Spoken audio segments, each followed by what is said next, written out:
ইফতেখারুল হাসান সাহেবের জন্মদিন উপলক্ষে।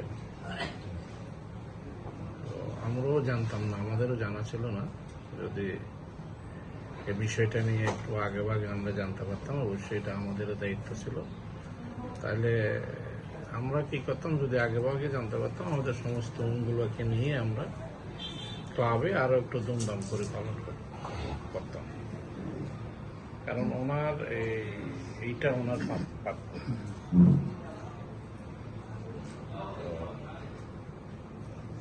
ওনার সাথে আমরা সোশ্যাল ক্লাব প্রধান পৃষ্ঠপোষক হিসাবে আমরা তো কাজ করে যাচ্ছি ওনার সাথে, উনি আমাদের সাথে কাজ করে যাচ্ছেন। ওনার সাথে কাজের করতে গিয়ে বা উনি যখন প্রথমে এখানে আসছেন, একটা সম্পর্ক ছিল, তখন ভাবি এখানে আসেন নাই, ওনার গাড়ির লাইসেন্স ছিল না। সেই সুবাদে অনেক জায়গায় একসাথে আলাদা করছি, অনেক জায়গায়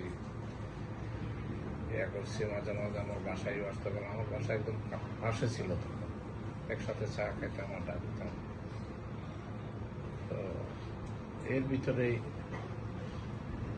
হঠাৎ একদিন কথার কথা বললো ওনাকে স্কুলের কমিটিতে আসার জন্য, এরকম কিছু কথাবার্তা চলতেছিল। তো আমাকে জিজ্ঞেস করছে সে, ভাই এরকম বলে কেমন হয়?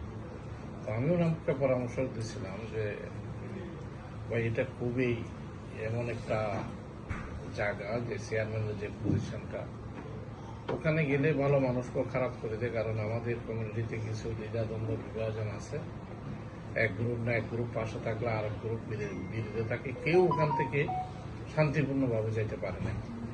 যারা চেয়ার